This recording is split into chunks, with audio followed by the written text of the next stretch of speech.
a pas de questions, on va prendre la suite. Je suis en train d'ouvrir. On va prendre la suite de la lettre de Paul à Timothée. On était dans 1 Timothée. La première lettre de Paul à Timothée. La semaine passée, on a commencé quelque chose. On a commencé à voir le sens biblique du bon combat. Quand on dit qu'un serviteur de Dieu a combattu le bon combat, qu'est-ce que ça veut dire? Parce que j'étais en train d'expliquer, ça c'est pour résumer, que les gens collent souvent les versets bibliques. Oh, j'ai combattu le bon combat. Oh, tu as combattu le bon combat. On colle ça, que ce soit sur les cercueils, les faire-part, les invitations pour les funérailles, etc. Tu as combattu le bon combat. Que la terre de nos ancêtres te soit légère. Les païens mélangent tout et tout. Ou bien la terre est légère comment? Moi, je ne sais pas. On mélange tout genre de choses. Oh, reste en paix, machin, machin. Tu as combattu le bon combat. Quelqu'un qui était méchant, on dit qu'il a combattu le bon combat. Quelqu'un qui était bon, on dit qu'il a le sorcier, le sectaire, tu as combattu le bon combat. C'est quoi combattre le bon combat? Donc, nous avons expliqué que le premier chapitre, dans 1 Timothée au chapitre 1, c'est-à-dire que le premier chapitre de Timothée, dans le premier chapitre de Timothée, dans le premier chapitre de la lettre de Paul à Timothée, au verset 18, il dit ceci à Timothée. Timothée, mon enfant, voici le conseil que je t'adresse en accord avec les prophéties prononcées autrefois à ton sujet. En t'appuyant sur ces paroles, combat le bon combat. Donc, Paul va donner un conseil à Timothée pour qu'il combatte le bon combat. Donc, tout ce qu'il est en train de dire à Timothée dans les lettres de Paul à Timothée, c'est pour que l'enfant la combatte. C'est pour que ce serviteur de Dieu soit attaché à la saine doctrine, à la vraie parole de Dieu et qu'il combatte le bon combat.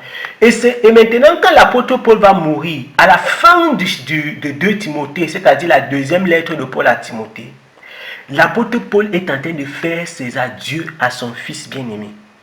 Et c'est pour ça, dans le 4e chapitre de 2 Timothée, il dit à Timothée que j'ai combattu le bon combat. La couronne de gloire m'est réservée. Donc, j'ai combattu le bon combat, ce n'est pas pour n'importe qui. C'est pour celui qui a marché d'une certaine façon. C'est pourquoi la parole de Dieu, c'est pourquoi Jésus dit que beaucoup me diront Seigneur, Seigneur. Pourquoi? Parce que beaucoup disent aussi qu'ils ont combattu, pourtant ils n'ont rien combattu. Et on va voir des choses incroyables dans cette lettre. Et nous allons comprendre que servir Dieu comme on veut, c'est une chose. Et servir Dieu comme Dieu veut, c'est une autre. Combattre le bon combat pour un serviteur de Dieu, pour une servante de Dieu, pour un enfant de Dieu, ce n'est pas une affaire de déclaration. Oh, je déclare que... Non, on ne déclare pas. On vit. Nous allons continuer donc dans 1 Timothée. Ça, c'était pour revenir dans le contexte. La dernière fois, nous avons lu, on a dit qu'on allait étudier 1 Timothée et 2 Timothée pour vivre tout ce que l'apôtre Paul appelle combattre le bon combat. Et nous étions arrêtés à quel verset? Si vous vous souvenez. Au verset 7, si j'ai bonne mémoire. On s'était arrêté au verset 7 peut-être, verset 7. Je vais lire à partir du verset 7, en descendant et suivant. Ils se posent en enseignant de la loi, mais au fond, ils ne comprennent ni ce qu'ils disent, ni les sujets sur lesquels ils se montrent si sûrs d'eux-mêmes. Nous savons que la loi est bonne, mais à condition d'être utilisée en accord avec son but. Je m'arrête d'abord là. Nous savons que la loi est bonne, mais à condition d'être utilisée en accord avec son but. Dans d'autres versions, dans la version Louis II, on dit ceci. Dans la version Louis II, nous n'ignorons pas que la loi est bonne pourvu qu'on en fasse un usage légitime. Je fais donc une parenthèse. C'est facile de citer la loi. Mais Paul dit qu'il faut utiliser la loi de façon légitime. Parce qu'on peut utiliser une loi de façon illégitime. On peut utiliser même un verset biblique de façon illégitime. Il y a plusieurs personnes qui ont instauré des lois qui sont proprement humaines, charnelles. Mais au fond, elles font comme si elles se sont appuyées sur la parole de Dieu. Regardez le phénomène qu'on appelle, par exemple, en Afrique, la dot. Si tu demandes à la plupart des personnes, ils vont dire qu'il y a la dot dans la Bible. Mais pourtant, le sens biblique de la dot n'a rien à voir avec ce que les gens font. Vous voyez, une utilisation abusive des choses qu'on a vues dans la Bible. La loi est bonne pourvu qu'on en fasse un usage légitime. Quelque chose qui est légitime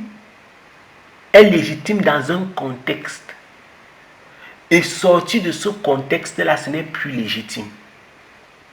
Ce qui est légitime, c'est ce qui...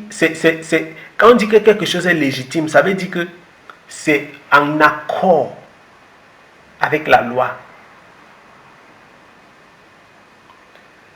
Quand on dit que quelque chose est légitime, c'est en accord avec la loi. Donc, il y avait des prédicateurs qui s'appuyaient sur la loi pour dire des bêtises parce qu'ils ne suivaient pas la doctrine de Christ. Ils n'enseignaient pas selon la doctrine de Jésus-Christ. Et donc l'apôtre Paul met en garde son fils et son frère en Christ, Timothée, contre ce type de personnes. Au verset 9, nous savons bien que la loi n'est faite pour le juste, mais pour les méchants et les rebelles, les impies et les pécheurs, les irréligieux et les profanes, les parricides et les meurtriers, les débauchés, les homosexuels, les voleurs d'hommes, les menteurs, les parjures et tout ce qui est contraire à la saine doctrine. Donc en réalité, la loi, vous savez, je vais faire une petite. Vous savez que normalement Dieu a donné la loi. Il avait dit que quand vous allez marcher dans la loi, si vous aurez la vie. Mais vous devez aussi savoir une chose, si vous ne le saviez pas déjà. Vous savez que la loi de Dieu qu'il a donnée au peuple d'Israël, ça ne pouvait pas donner la vie, non? Ça ne pouvait pas sauver. Est-ce que vous m'écoutez? Est-ce que vous savez où est-ce que la Bible dit que la loi de Moïse ne pouvait pas donner la vie? Quel verset biblique dit ça?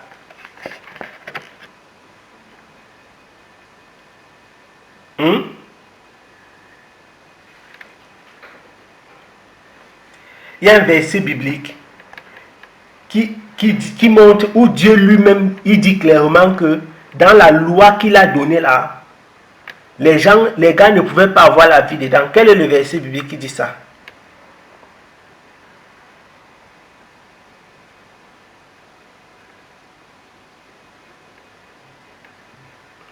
Je crois que j'en ai déjà... C'est pas Jésus qui dit ça. C'est... En fait... non, Jésus dit autre chose. C'est pas pareil. Okay. Ça, c'est ce dont je parle, c'est dans l'Ancien Testament. En fait, je veux faire part... Oui, je veux faire part d'une chose. En fait, la loi que Dieu avait donnée au peuple d'Israël, c'était pour que, à force de faire les efforts pour respecter la loi, que eux-mêmes ils se rendent compte que c'est impossible de respecter. Et qu'ils se tournent vers le Seigneur. La loi que Dieu a donnée au peuple d'Israël, ça avait pour but de les convaincre par l'impossibilité d'obéir à la loi. Parce qu'ils devaient se tourner vers le Seigneur, parce qu'ils se sont rendus compte eux-mêmes que non, ta loi là est impossible.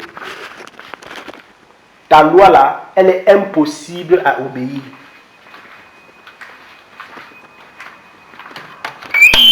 Donc, la loi avait pour but de pousser le peuple de Dieu vers Jésus-Christ. Ça, c'est le but de la loi. La loi avait pour but de pousser le peuple vers Jésus-Christ. Il y a un verset biblique où Dieu lui-même dit au peuple d'Israël que la loi que je vous ai donnée là, ça ne pouvait pas vous donner la vie. Je vous donne la référence, c'est dans le livre de Jérémie. Certainement vous avez déjà lu, mais vous êtes peut-être passé dessus sans prêter attention.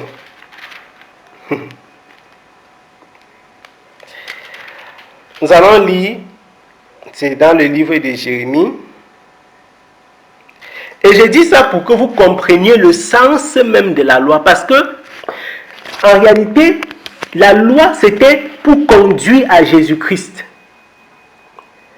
Et donc, une personne qui s'accroche à la loi va continuer à doiter le péché de la personne. Parce que le but de la loi, c'est de présenter le péché de l'humain. Mais si quelqu'un présente seulement ton péché et qui ne te présente pas la solution du péché, c'est grave.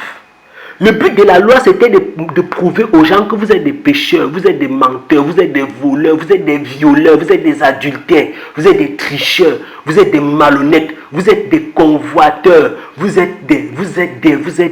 Ça, c'est le but de la loi. Maintenant, quand un homme voit la loi, il voit sa vie, il regarde la loi, il regarde sa vie, il regarde la loi, il regarde sa vie. Il dit que mince, ça veut dire quoi? Il regarde la loi, il regarde sa vie. Il regarde la loi, il regarde sa vie. Mais finalement, il va se poser la question de savoir, mais attends, comment je vais faire? Parce que si tu regardes dans la loi est en train de t'accuser. Et tu fais les efforts de respecter la loi, tu ne parviens pas. Qu'est-ce qui te reste à faire? Tu devrais normalement te tourner vers le Seigneur. Oups. Tu devrais normalement te tourner vers le Seigneur. Donc, je vais regarder le texte. Dans la lettre dans le livre de Jérémie. Ah, Seigneur. Ézéchiel, chapitre 20, du verset 22 au verset 25, quelqu'un peut lire. C'est l'abnégation. Ézéchiel, chapitre 20, de 22 à 25. Si vous trouvez, vous pouvez lire.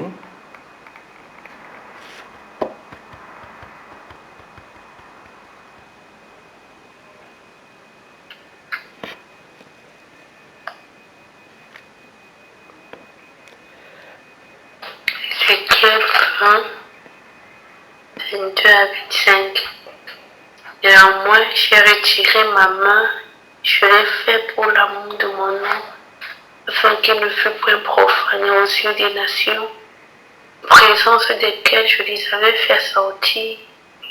Toutefois, je leur avais promis en levant ma main au désert que je les disperserais parmi les nations et que je les répandrais en divers pays, parce qu'ils n'avaient pas observé mes statuts, qu'ils avaient rejeté mes lois, qu'ils avaient profané mes sabbats, et que leurs yeux étaient attachés aux idoles de leur père. Aussi leur ai-je donné des statuts qui n'étaient pas bons et des lois par lesquelles ils ne devaient pas vivre. Amen. Qui a donné? C'est Dieu. Le verset 25 dit quoi? Aussi leur ai-je donné des statuts qui n'étaient pas bons et des lois par lesquelles ils ne devaient pas vivre.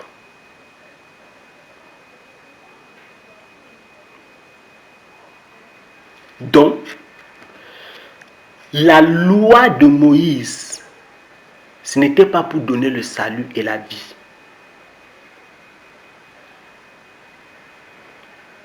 La loi de Moïse, ce n'était pas pour donner le salut et la vie. Le but de la loi, c'était de conduire le peuple à voir son péché, à se rendre compte qu'il est pécheur. L'apôtre Paul dira dans Romains chapitre 3 que tous ont péché et sont privés de la gloire de Dieu. Tous ont péché et sont privés de la gloire de Dieu. Le but de la loi, c'est de montrer à l'homme qu'il est un pécheur. Et c'est pourquoi l'apôtre Paul, il dit que la loi c'est pour le pécheur. Mais quelqu'un pourrait se poser la question, il est en train de raconter quoi? La loi n'est pas faite pour ceux qui font du bien, mais pour les malfaiteurs. La loi n'est pas faite pour les enfants de Dieu qui s'adonnent à Dieu. Mais pour eux, pour qu'eux ils se rendent compte de leur état de péché. Et pour qu'ils se tournent vers celui qui accorde le salut. Vers Jésus-Christ. Donc le but de Dieu dans la loi, c'était que l'être humain se rende compte que je ne peux pas offrir les sacrifices chaque mois, chaque année. Ce n'est pas possible. Je ne serai jamais pur. C'est pourquoi même ceux qui sont morts avant la naissance de Jésus-Christ, c'est Jésus-Christ.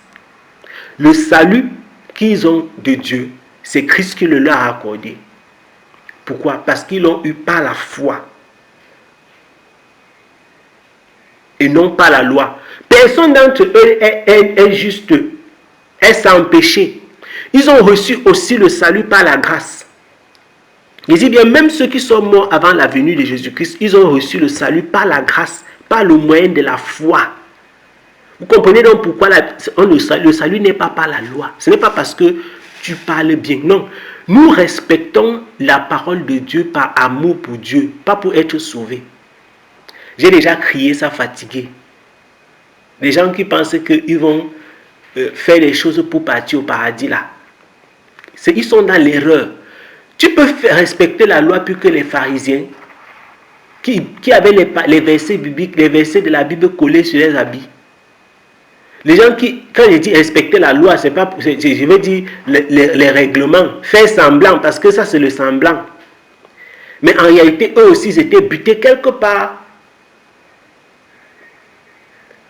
L'homme ne peut pas, par sa façon de marcher au quotidien, trouver le salut, c'est impossible. Le salut est caché en Jésus-Christ. Parce que même dans la nature de l'homme, il est pécheur. C'était pour expliquer le sens. Pourquoi la loi est pour le pécheur. La loi, ça démontre à l'homme qu'il est pécheur. Quand on dit, tu ne voleras point. C'est pour dire que quand tu vas voler désormais et que tu vas lire le verset là, tu vas te rendre compte que c'est interdit de voler. Donc je suis un voleur. Qu'est-ce qu'il faut donc faire maintenant? On a dit tu ne voleras point, j'ai déjà volé. Si le verset de la loi là n'existait pas, tu n'allais pas avoir quelque chose qui t'accuse. Mais désormais, comme ce verset là existe, tu es désormais donc un voleur. Connu et patenté. Avec une loi qui t'accuse. Tu ne commettras point d'adultère. Tu ne convoiteras point. Donc la loi pointe l'homme et révèle son péché, expose son péché, fait remonter son péché à la surface pour que tout le monde qui le voit puisse dire que celui-ci c'est un pécheur. Mais la loi ne résout pas le problème du péché. C'est Jésus-Christ qui a résolu le problème du péché. C'est Jésus-Christ qui a résolu le problème du péché. On continue donc. Il dit, cet enseignement est conforme à la bonne nouvelle, le verset 11. Qui m'a été confié et qui révèle la gloire du Dieu bienheureux. Je suis reconnaissant envers celui qui m'a rendu capable de remplir cette tâche. Jésus-Christ notre Seigneur. Donc Paul dit que c'est Jésus-Christ qui l'a rendu capable de remplir la tâche. En effet, il m'a accordé sa confiance en me choisissant pour ce service. Moi qui autrefois l'ai offensé, persécuté et insulté, mais il a eu pitié de moi, car j'agissais par ignorance, puisque je n'avais pas la foi. Ha! Ah Seigneur! Parenthèse. Donc, L'apôtre Paul dit à Timothée qu'avant, il n'avait pas la foi. Mais l'apôtre Paul était un pharisien, non? Je fais une parenthèse ici pour attirer notre attention. Nous connaissons tous des personnes qui sont chrétiennes, des personnes, d'ailleurs nous sommes entourés des personnes, la majorité des personnes que vous allez rencontrer en Afrique s'identifient peut-être comme chrétiennes, soit de telle ou de telle ou de telle autre congrégation. Il y a aussi des musulmans, puis il y a les animistes. Mais les chrétiens le plus souvent côtoient les chrétiens. Donc, j'ai dit donc ceci. L'apôtre Paul dit qu'avant, lui qui était pharisien, lui qui a persécuté l'église, il dit qu'il n'avait pas la foi. Il dit qu'il agissait par ignorance. Il n'avait pas la foi. Donc la foi, ce n'est pas dans les activités. Je répète, la foi, ce n'est pas dans les activités. L'apôtre Paul partait dans les synagogues quand il ne connaissait pas encore Jésus-Christ. Vous comprenez le sens de ce que Jean ai dit? J'espère que vous comprenez bien ce que dans quel sens je parle. L'apôtre Paul, il priait, mais il dit qu'il n'avait pas la foi. Il persécutait les chrétiens avant son salut. Et il dit qu'il n'avait pas la foi. Donc la foi a un sens. La foi, ce ne sont pas des activités. Pas comme les gens disent que non, vraiment,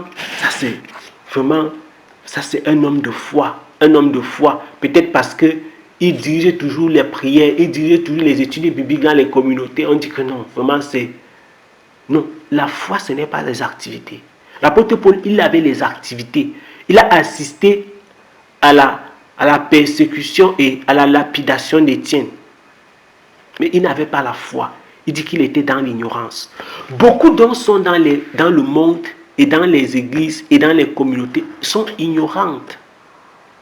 Beaucoup pensent avoir la foi. Mais ils ont la foi en quoi?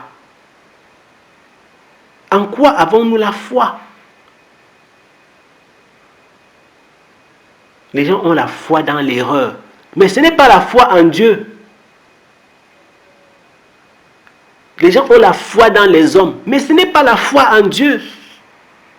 Parce que, en réalité, quand tu dis que tu aimes Dieu, quand tu dis que tu as la foi en Dieu, il y a des actes qui accompagnent la foi. Tu ne peux pas persécuter Jésus-Christ et dire que tu as la foi en Jésus-Christ. Vous comprenez le sens de ce que Paul dit? Il dit qu'il était ignorant. Il n'avait pas la foi. Parce qu'il ne pouvait pas avoir la foi et persécuter l'église. Mais comment tu vois donc quelqu'un, Dieu dit, honore ton père et ta mère. Tu n'honores pas ton père et ta mère. Tu dis que j'ai la foi. Tu insultes les gens. Tu dis que tu as la foi. Quelle foi? La foi en Dieu se manifeste par les œuvres. Jacques dit que montre-moi ta foi que tu dis là. Montre-moi ça. Sans les œuvres. Montre-moi que tu as la foi si ce n'est pas avec les œuvres.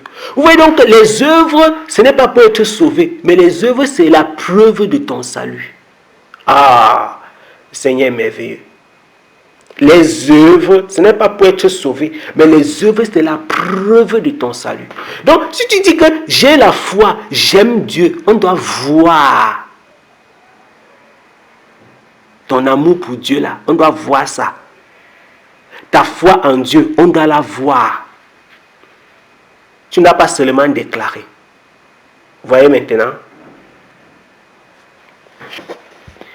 Donc, les gens peuvent être dans l'ignorance et continuer à crier, à prier, à chanter, pensant qu'elles aiment le Seigneur. Mais si le Saint-Esprit, si le Seigneur t'avait vraiment reçu, si il t'avait agréé et que tu avais la foi, la véritable en Dieu, il y a des choses que tu ne devrais plus faire.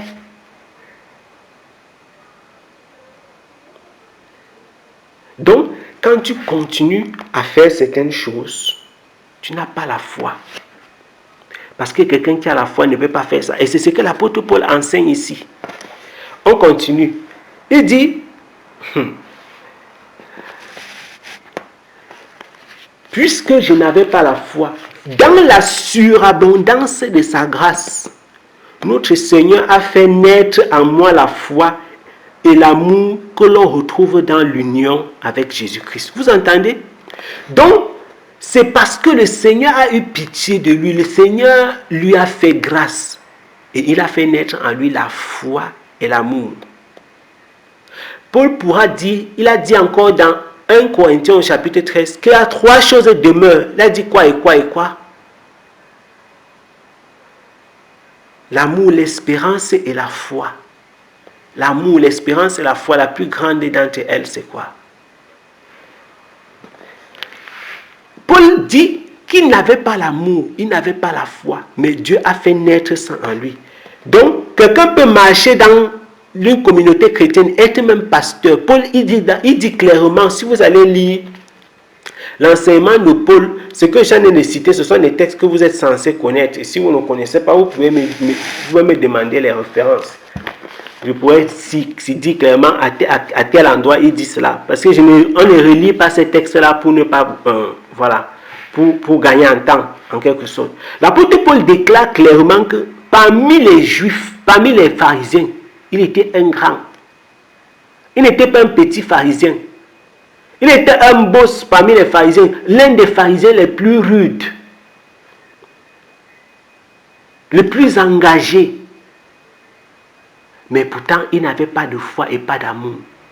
Vous comprenez donc pourquoi quelqu'un peut être, on dit, il y avait les pharisiens, les sadduciens, tout ça. Les gens peuvent être dans les activités spirituelles sans avoir Jésus-Christ en eux, sans avoir l'amour et la foi. Jésus-Christ est l'amour personnifié. Donc tu ne peux pas avoir Jésus-Christ dans ton cœur. Être lié à Jésus-Christ sans avoir la foi et l'amour. Et c'est ce que l'apôtre Paul déclare. Il dit que Dieu, dans la surabondance de sa grâce, a fait naître en lui la foi et l'amour que l'on trouve dans l'union avec Jésus-Christ. Donc, tu ne peux pas être dans l'union avec Jésus-Christ sans avoir la foi et l'amour. Ce n'est pas possible, c'est qu'il y a un problème. La parole que voici est certaine. Elle mérite d'être reçue. Elle mérite d'être reçue sans réserve. Jésus-Christ est venu dans le monde pour sauver les pécheurs. Je suis pour ma part l'exemple type d'entre eux.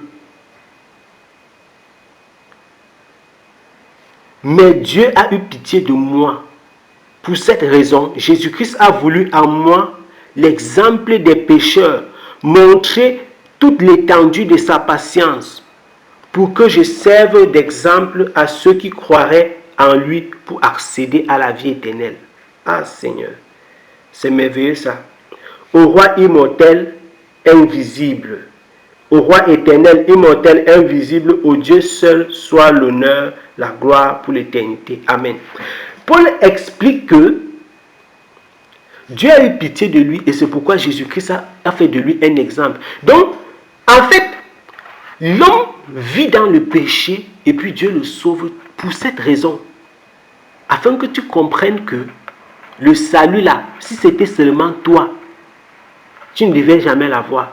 C'est pourquoi même quand les gens disent, il y a des personnes qui pensent que tu peux dire à Dieu que tu es mon Père, tu peux forcer le salut entre les mains de Dieu, tu arraches. Non. Personne ne peut forcer, c'est le Seigneur qui donne. Si c'est que c'est l'homme qui prenait, ça veut dire que ce ne serait plus un don. Si c'est l'homme qui prenait le salut entre les mains de Dieu, ce ne serait plus un don de Dieu. Le salut est un don de Dieu parce que c'est Dieu qui donne. Et toi, tu reçois seulement. Vous voyez la différence? Dieu te donne le salut et toi, tu le reçois. Ce n'est pas toi qui prends le salut entre les mains de Dieu. Tu crois dans le Seigneur, pourquoi? Parce qu'il t'a appelé. Parce qu'on t'a appelé comment? Par la parole, par la prédication de l'évangile. L'apôtre Paul maintenant dans sa lettre aux Romains, il dit que comment est-ce qu'ils vont croire si personne ne prêche? Et comment est-ce qu'on va prêcher si personne n'est envoyé? Donc c'est dans la prédication là que maintenant le salut va entrer dans la vie des hommes. C'est quand Dieu appelle par la parole, par la prédication, et tu écoutes sa voix, et tu viens, et tu reçois maintenant le salut. Donc ce n'est pas comme les gens ont tendance à faire croire. En tout cas, ce n'est pas ce que la Bible présente. Que l'homme part vers le Seigneur. Non. Même l'homme qui se lève et qui ressent dans son cœur le besoin du salut, c'est parce que Dieu a déjà fait le premier pas. C'est toujours Dieu qui fait le premier pas. L'apôtre Paul dit que pendant que nous étions pécheurs, Jésus-Christ est mort pour nous. Donc, quand personne même ne savait même ce qu'on appelle le salut. Alors même que on voudroyait, on mourait dans la boue, dans la saleté, dans les impuretés. Jésus-Christ est mort pour nous. Il n'a pas attendu que nous puissions mériter quoi que ce soit.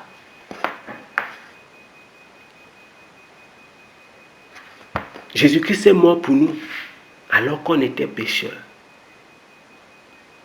Donc Dieu a toujours posé le premier acte. Et Jean dira dans Jean chapitre 3, on dit Dieu a tant aimé le monde qu'il a donné son fils. Donc c'est son amour qui l'a poussé. Ce n'est pas parce que le monde a fait quoi que ce soit.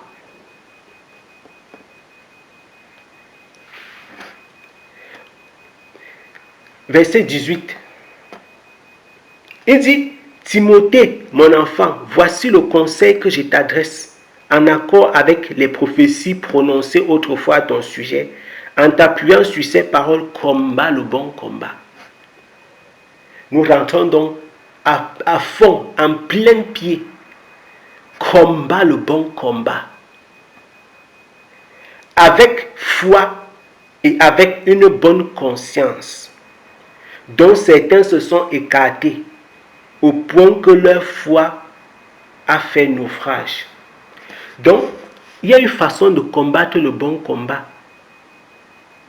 Ça se fait avec foi, nous l'avons dit la dernière fois, et avec confiance. Avec une bonne conscience. Et il dit que certaines personnes se sont écartées du bon combat, se sont écartées et leur foi a fait naufrage. Tu ne peux pas t'éloigner de Dieu et continuer à garder la foi. Parce que l'apôtre Paul nous a enseigné dans ce texte que la foi vient de la relation, du lien. La foi et l'amour, ça vient du lien avec Jésus-Christ. La foi et l'amour, ça vient du lien que l'on a avec Jésus-Christ. Maintenant, Paul va citer au verset 20. Parmi eux se trouvent Hyménée et Alexandre que j'ai livrés à Satan pour qu'ils apprennent à ne plus blasphémer. Pour qu'ils apprennent à ne plus blasphémer. Ce qu'on appelle livrer à Satan ici, beaucoup de personnes se posent la question, mais c'est quoi cette façon d'être sévère? Nous voyons donc, vous comprenez donc qu'aujourd'hui, ce que les gens tolèrent dans les communautés, et ça c'est une parenthèse, on tolère tout et n'importe quoi. Et je vais finir par là. Tout et n'importe quoi. Et c'est ça qui pousse des personnes. Vraiment, l'apôtre Paul, ce n'était pas la chair qui agissait. Il agissait par l'esprit. Par le Seigneur. Dans 1 Corinthiens chapitre 5. 1 Corinthiens chapitre 5, il dit ceci. Je vais lire le 5 premier verset. On entend partout qu'il y a de l'immoralité parmi vous et une immoralité telle qu'il ne s'en rencontre même pas chez les païens. Vous entendez ça? L'immoralité parmi les chrétiens au point où ça dépasse même ce qu'on voit chez les païens. L'un de vous vit avec la femme de son père. Mais c'est terrible. C'est terrible. Et vous vous vantez encore. Vous devriez au contraire en être vivement affligés. Ça c'est aux Corinthiens, des chrétiens. Et faire en sorte que l'auteur d'un tel acte soit exclu du milieu de vous. Vous entendez ça? Exclu du milieu de vous. On termine.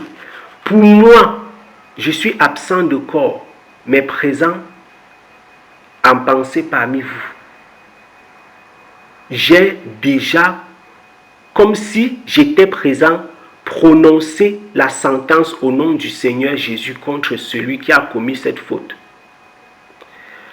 Lorsque vous serez réunis et que je serai présent parmi vous,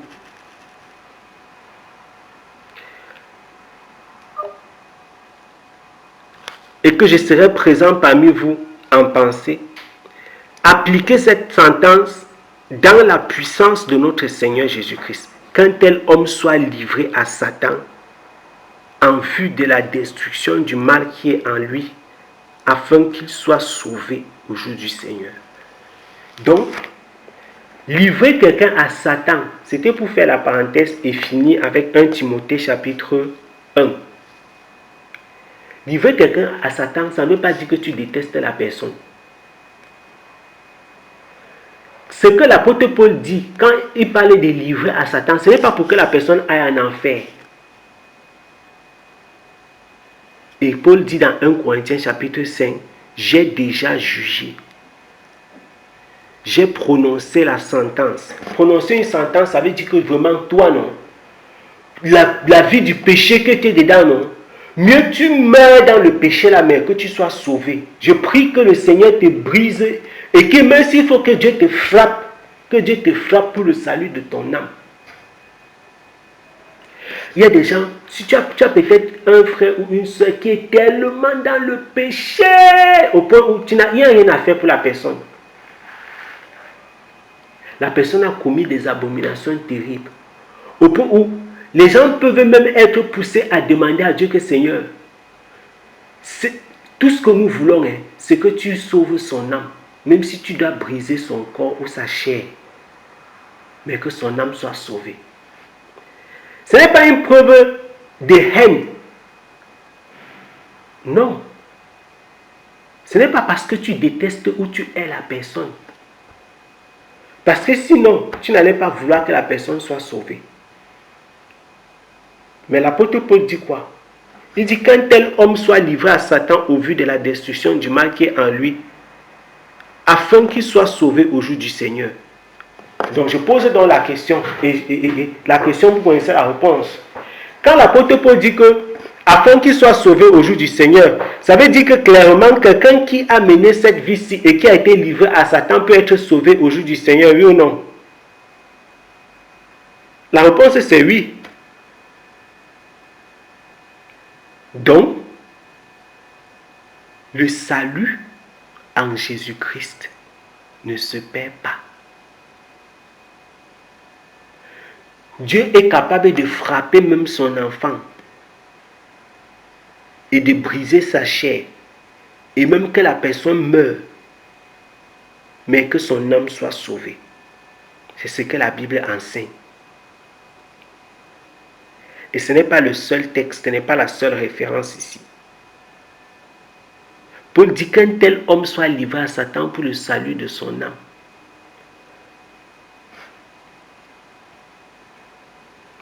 Qu'un tel homme soit livré à Satan.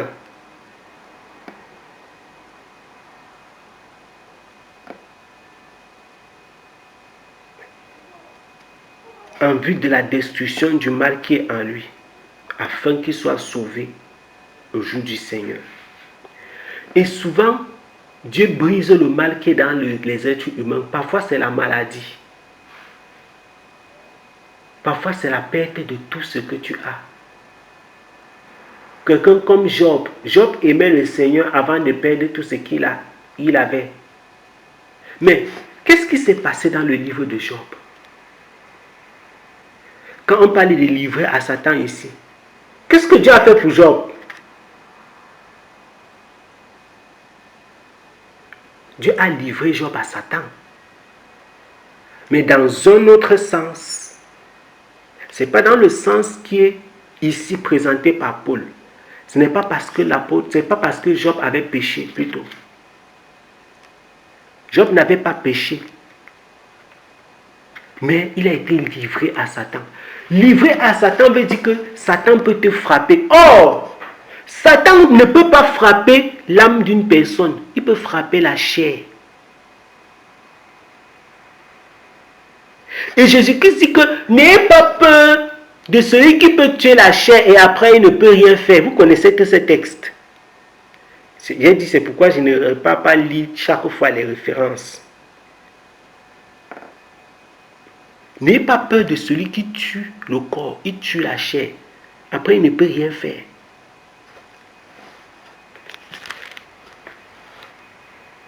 Donc, c'est quoi livrer quelqu'un à Satan? C'est laisser Satan dominer sur la vie de la personne. C'est laisser Satan prendre les décisions. C'est laisser Satan frapper la personne, briser la personne. Mais qu'est-ce que Satan peut frapper dans la vie de quelqu'un? C'est sa chair. C'est faire du mal à son corps. Satan peut te lancer la maladie. Il peut faire que ta maison se brûle. Il peut faire que tu perdes les choses les plus importantes dans ta vie. Ça te crée la souffrance. Ton cœur est brisé. Tu es déprimé. Tu es fatigué. C'est ça que Satan peut faire. Satan peut te fouetter. Il peut monter des personnes pour qu'on te fasse du mal dans ta chair. Mais si la personne aime le Seigneur, si la personne, son âme a déjà été sauvée par Jésus-Christ, Satan va faire tout ce qu'il va faire, mais la personne appartient à Jésus-Christ. Il dit donc qu'un tel homme soit livré à Satan. Donc ce qu'il a fait pour Hyménée et pour Alexandre, ce ne sont pas des imprécations que l'apôtre Paul a lancées. Je vous maudis, je vous maudis. Non, non, non. Et les gens aujourd'hui, ils s'appuient sur les paroles livrées à Satan pour maudire. Pourtant, la Bible dit, bénissez, ne maudissez pas. Bénissez, ne maudissez pas. Bénissez, ne maudissez pas. Priez pour ceux qui vous persécutent. Bénissez ceux qui vous maudissent.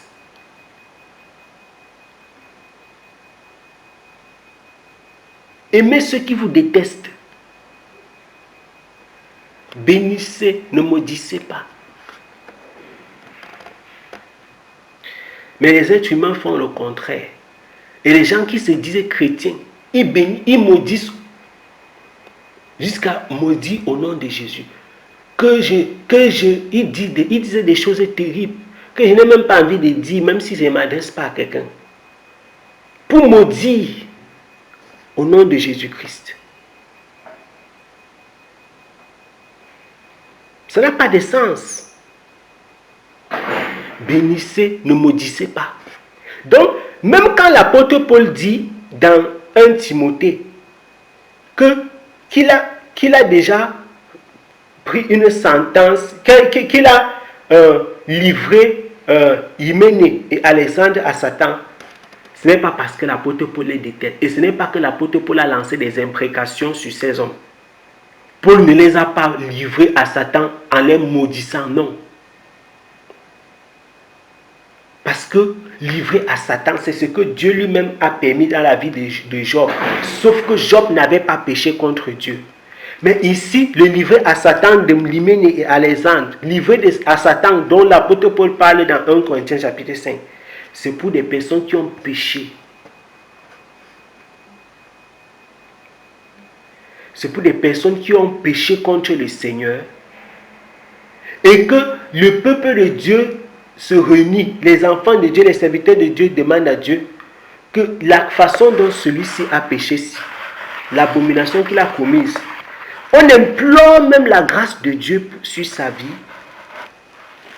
afin que le Seigneur puisse sauvegarder son âme, même au détriment de sa chair.